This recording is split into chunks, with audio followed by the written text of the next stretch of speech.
Lozano, sina Ginang Roberto Mendoza.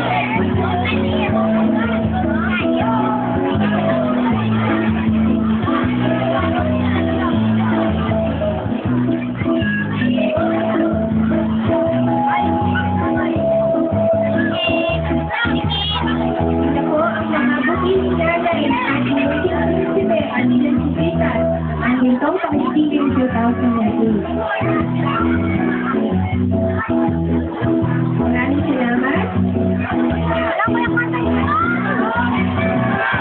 Sa pagbibigay po ng punto ng bulaklak, tinatawagan po ang ating kagalang-galang na kagawad, Bea Umani at kagalang-galang na SK Chairman Paul San Malabilla.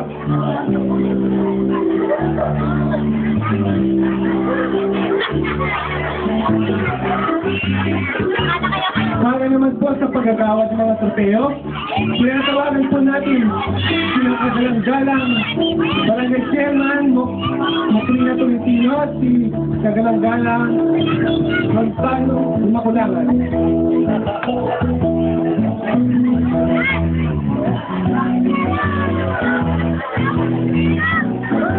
Muli po ating pagbigyan ng masigabong palakpakan ang ating munting Prinsipe at Prinsipita ng Gintong Tagapilin 2008, Sina Sabel Lozano and Rhoda Mendoza.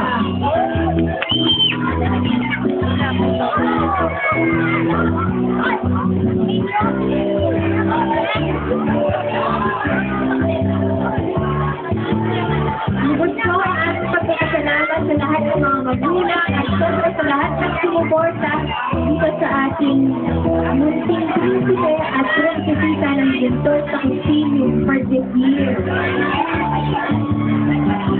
Bigyan po muli natin ng isang masigabong palakpakan ng ating nagagandahang prinsipe, prinsipita at ang nagagapuhang mga prinsipe ng Gintong Tagapilin 2008. Nagpapasalamat din po kami sa Ellers Flowers niya para sa mga punto ng mga bulaklak at sa lahat po na bigay ng ating mga trofeo.